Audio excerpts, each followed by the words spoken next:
দেখো এই ভিডিওতে আমরা মক টেস্ট 2 এর শেষ দুটো অঙ্ক এখানে উত্তর করে দেবো।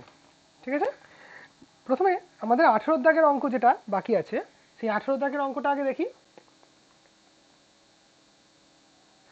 18 দাগের অঙ্কে বলছে একটি বর্গাকার মাঠের পরিসীমা 380 মিটার, মাঠের ভেতরের চারপাশে 5 মিটার চওড়া রাস্তা আছে। রাস্তাটি 120 টাকা প্রতি বর্গমিটার দরে খরচে ঢালাই করতে মোট কত খরচ হবে? তাহলে আমরা আগে ছবিটা আঁকার চেষ্টা করি। ছবিটা কি না, একটা বর্গাকার মাঠ, যে বর্গাকার মাঠের পরিসীমা আমাকে দেওয়া আছে, অর্থাৎ এই পরিসীমা যদি আমি জানতে পারি সেখান থেকে আমি মাঠটির একটি ধারের দৈর্ঘ্য পেয়ে যাব। তাহলে 18 দাগের কি না, একটি বর্গাকার মাঠের পরিসীমা, তাহলে বর্গাকার মাঠের পরিসীমা হচ্ছে 4 গুণ দৈর্ঘ্য। 4 গুণ দৈর্ঘ্য সমান হচ্ছে আমরা জানি পরিসীমা। তাহলে এই 4 গুণ দৈর্ঘ্য সমান পরিসীমা প্রদত্ত আছে 380 মিটার। 380 মিটার, তাহলে দৈর্ঘ্য সমান 380 ভাগ 4 মিটার সমান, এটাকে ভাগ করলে 4 9 36 2 0 5 95 মিটার। অর্থাৎ এখান থেকে এই পর্যন্ত আমি পেয়ে নিলাম 95 মিটার। এবার পরের ধাপে কি বলেছে? বলেছে মাঠের ভেতরের চারপাশে 5 মিটার চওড়া রাস্তা আছে। মাঠের ভেতরের চারপাশে 5 মিটার চওড়া রাস্তা, অর্থাৎ এইটা যদি গোটা মাঠটা হয়, আমি মাঠের ভেতরের চারপাশে 5 মিটার চওড়া একটা রাস্তা এঁকে নিই। এখন এই মাঠের ভেতরের চারপাশে যে রাস্তাটা আছে সেই রাস্তাটা বাদ দিয়ে আমার রাস্তাটা কোন জায়গাটা আছে? আমার রাস্তা আছে এইটুকু অংশে। আমি যদি একটা সবুজ কালিতে দাগ দিই, আমার রাস্তা আছে এইটুকু জায়গাটা আমার হয়েছে। এইটুকু অংশটা বাদ দিয়ে আমি যদি মানে রাস্তা বাদে যদি ক্ষেত্রফল বার করি, তাহলে কিন্তু আমার এই রাস্তার ক্ষেত্রফলটি বেরিয়ে যাবে, কারণ আমাকে চেয়েছে রাস্তাটি ঢালাই করতে হবে। আমরা কিন্তু রাস্তার পরিসীমা বরাবর ঢালাই করি না, আমরা ঢালাই করি রাস্তার ক্ষেত্রফল জুড়ে। ঠিক আছে, তাহলে আমরা বার করি যে এই রাস্তা বাদে এই দৈর্ঘ্যটুকু কত, অর্থাৎ এইখান থেকে এতটা এই দৈর্ঘ্যটা কত সেটা আগে বার করি। তাহলে রাস্তা বাদে মাঠের দৈর্ঘ্য হবে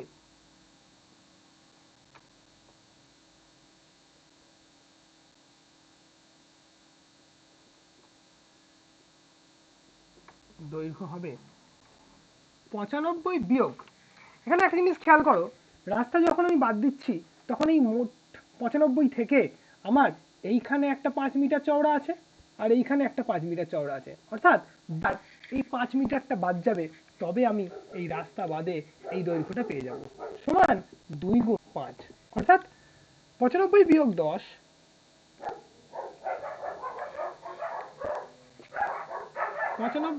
বিয়োগ 10 সমান 85 মিটার।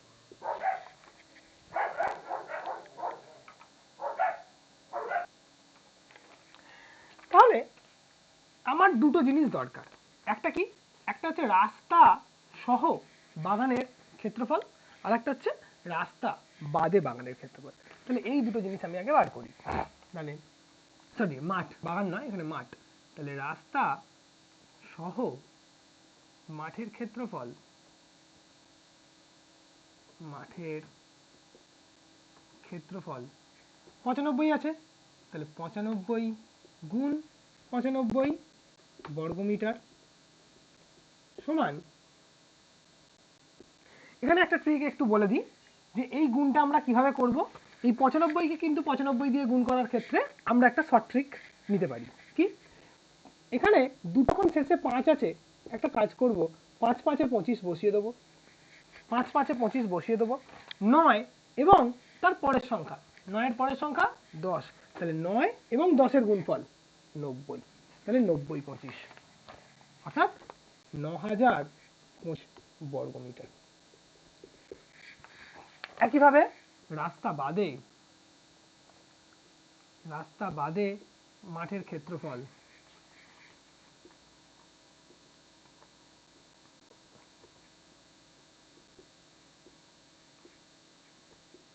পঁচাশি গুণ 85 বর্গমিটার। কারণ আমি যদি রাস্তা দুদিকে সমান চওড়া দিই বা চারদিকে সমান চওড়া দিই তাহলে কিন্তু এটা বর্গাকারই থেকে যাবে। সমান এখানেও তাই 85, তাহলে 5 5 25 বসিয়ে দিলাম, আর 8, 8 এর পরের সংখ্যা 9, তাহলে 8 9 72 অর্থাৎ 7225 বর্গমিটার। তাহলে শুধুমাত্র রাস্তার ক্ষেত্রফল কত হবে? তাহলে শুধুমাত্র রাস্তার ক্ষেত্রফল হবে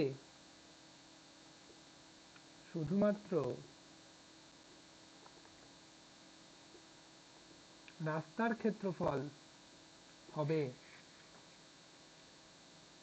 9025 বিয়োগ 7225 বর্গমিটার সমান 1800 বর্গমিটার। হয়েছে? এবার দেখো ক্ষেত্রফল বেরিয়ে গেছে, অর্থাৎ আমরা এই লাল বর্ডারের ভেতরে যে অংশটুকু আছে সেই অংশটার ক্ষেত্রফল কিন্তু আমরা পেয়ে গেলাম। লাল বর্ডারের মধ্যে যে অংশটা আছে তার ক্ষেত্রফল, সরি, লাল এবং নীলের মাঝখানে যে অংশটা আছে তার ক্ষেত্রফল পেয়ে গেছি। এখন এই 1800 ক্ষেত্রফলটাকে যদি আমরা প্রতি বর্গমিটারের খরচ হিসেবে গুণ করে দিই তাহলে কিন্তু মোট খরচ পেয়ে যাব। তাহলে কি আমার রাস্তার ক্ষেত্রফল এত এবং প্রতি বর্গমিটারে খরচ হয় 120 টাকা, তাহলে রাস্তা ঢালাই করতে খরচ হবে, রাস্তা ঢালাই করতে খরচ হবে 1800, এটা হচ্ছে ক্ষেত্রফল, আর প্রতি বর্গমিটারের খরচ দিয়ে গুণ করলে সেটা আমরা টাকা এককে পেয়ে যাব। সমান এটাকে আমরা গুণ করি 12 18, তাহলে 18 দুগুণে 36, হাতে 3, 18 কে 18 3 216, 3টে 0, এত টাকা হয়েছে। তাহলে কত পেলাম? 2,16,000 টাকা। তাহলে আমাদের খরচ হবে 2,16,000 টাকা। তাহলে এখানেই আমরা একেবারে অতএব যে উত্তরটা এক লাইনে লিখে ফেলতে পারি, তাহলে রাস্তা ঢালাই করতে আমার খরচ হবে 2,16,000 টাকা। ঠিক আছে? আচ্ছা, এবার আমরা ইংলিশ মিডিয়ামে এই প্রবলেমটা দেখি, একটু অন্য তথ্যে দেওয়া আছে, সংখ্যাগুলো আলাদা, তাহলে আমাদের রিপিট হয়ে যাবে। দেখো সেখানে কি বলেছে, বলছে perimeter of a square shaped field is 380 metre, there is a path of 5 meter wide around inside of the field, find the expense। আচ্ছা, এখানে এক্সপেন্স স্পেলিংটা একটু ভুল আছে, find the expense of concreting the path at rupees 150 per square meter। একই অঙ্ক, শুধু এখানে expense রেটটা একটু ডিফারেন্ট। দেখো প্রবলেম 18, সেম প্রবলেম, আমরা আবার ফিগারটাকে রিপিট একবার ড্র করে নিই। তাহলে এই ফিগারটার পেরিমিটার হচ্ছে 380 মিটার, এই ফিগারটার perimeter 380 metre. Now 4 into length equal to, we know, perimeter. Now 4 into length equal to 380 meter, or length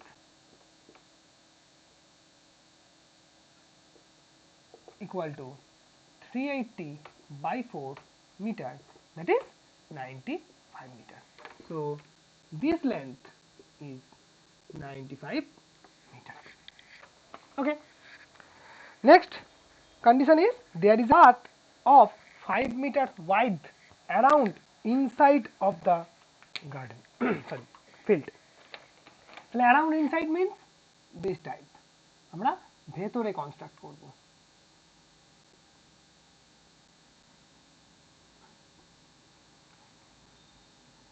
যেহেতু ইকুয়াল ওয়াইড, প্রত্যেকটা জায়গাতেই 5 মিটার ওয়াইড আছে, তাই আমরা এখানে এই ভেতরের যে লাল বর্ডারটা মানে এরিয়া পার্ট অফ দ্য মানে পাথটা বাদ দিয়ে যে পোর্শনটা আছে সেই পোর্শনটাও কিন্তু এখানে স্কোয়ার। তাহলে আমরা এখান থেকে পেতে পারি, দেখো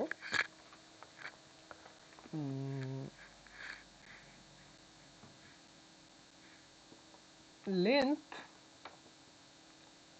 of the field excluding the path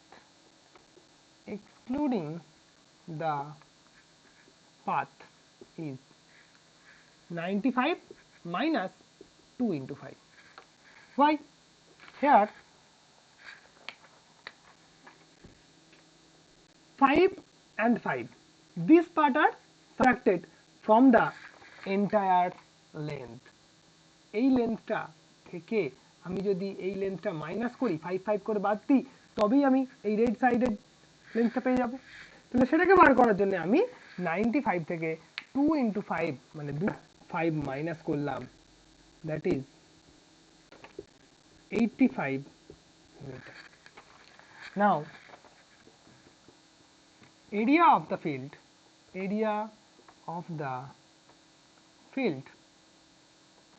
মানে ইনক্লুডিং পাথ, আমি ব্র্যাকেটে লিখে দিলাম পাথ সমেত, বা এটা না লিখলেও চলে, ইনক্লুডিং পাথ কত, 95 into 95 square metre, that is 79025 square metre. এটাকে আরেকবার বলে দিই কি করে পাচ্ছি না, 95 into 95, যখন দুজনের শেষেই 5 আছে এবং সেম নাম্বার আছে, তাই স্কোয়ার সময় নিয়ম হচ্ছে 5 মাল্টিপ্লাই করলে 25 বসিয়ে দিলাম, এবং 9 এবং তার পরের যে ন্যাচারাল নাম্বার দ্যাট ইজ 10, 9 এর সাথে 10 কে মাল্টিপ্লাই করলে 9 10 90, ওকে, that is 9025. Again, area of the field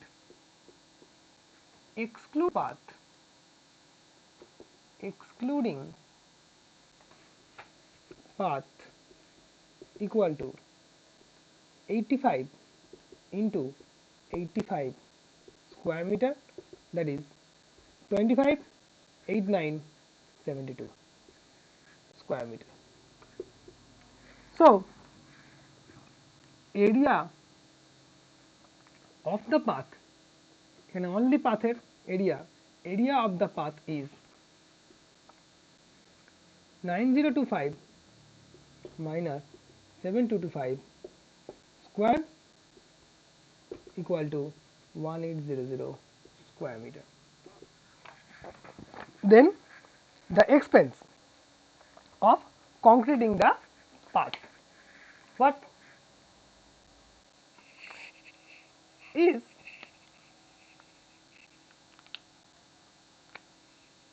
therefore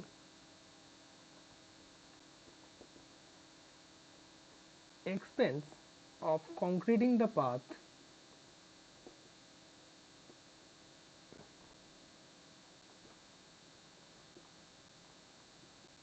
is rupees 150 into 1800, that is 15 into 8 is 15 8s are 0, 15 and 15 1 15 and 7, that is 2 7 17 2 12 27 0 0 0, that is 2,70,000, that is 2,70,000 rupees সাইনটা দিতে হবে।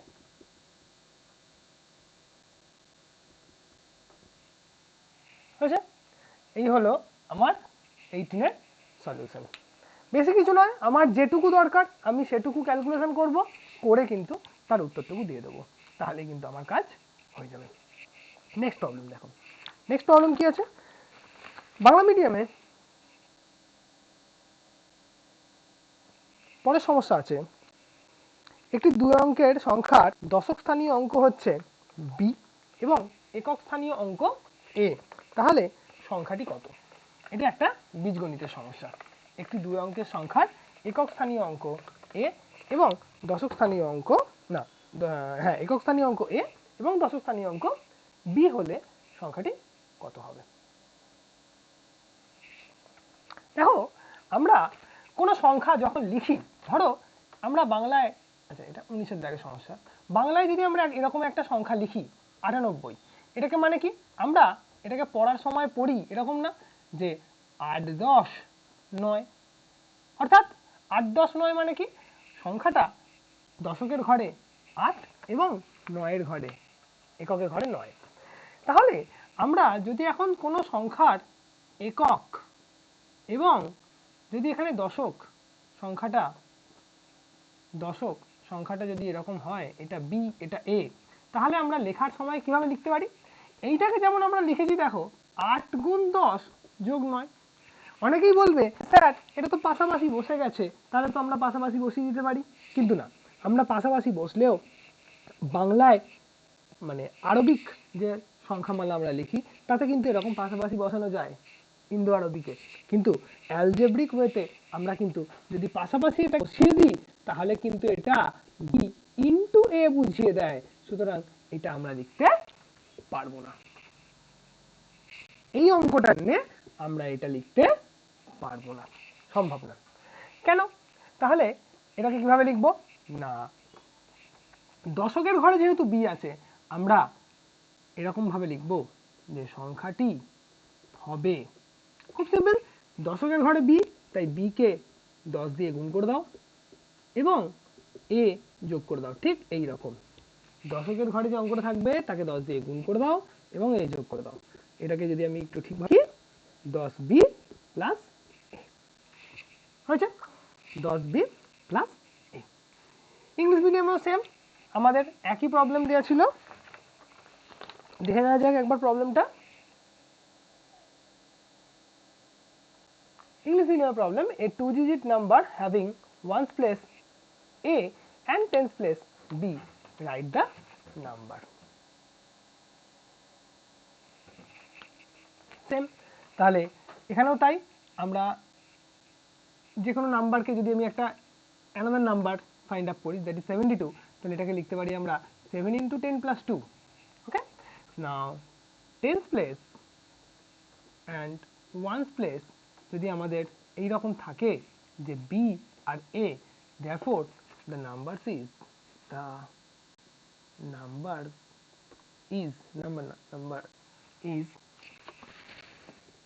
B into 10 plus A, that is 10B plus A, this is the number. Okay, এখানে একটা জিনিস মনে রাখতে, মনে খেয়াল রাখবো যে প্লেসের যে ডিজিট থাকবে তাকে কিন্তু সেই প্লেসের যে প্লেস ভ্যালু, সেই প্লেস ভ্যালুতে কিন্তু কনভার্ট করে নিতে হবে, আদারওয়াইজ পাশাপাশি আমরা বসাতে পারবো না। আমরা যে প্লেস ভ্যালু সাম শিখেছিলাম সেই প্লেস ভ্যালু সামের মতো করেই একে আমাকে এক্সপ্রেস করতে হবে, ঠিক আছে? হলো, তাহলে এই হলো আমাদের 1 থেকে 19 পর্যন্ত সব প্রশ্নের উত্তর। আশা করি তোমরা সব বুঝতে পারলে, না বুঝতে পারলেও বারবার দেখবে, বুঝতে পারবে, ঠিক আছে? Thank you.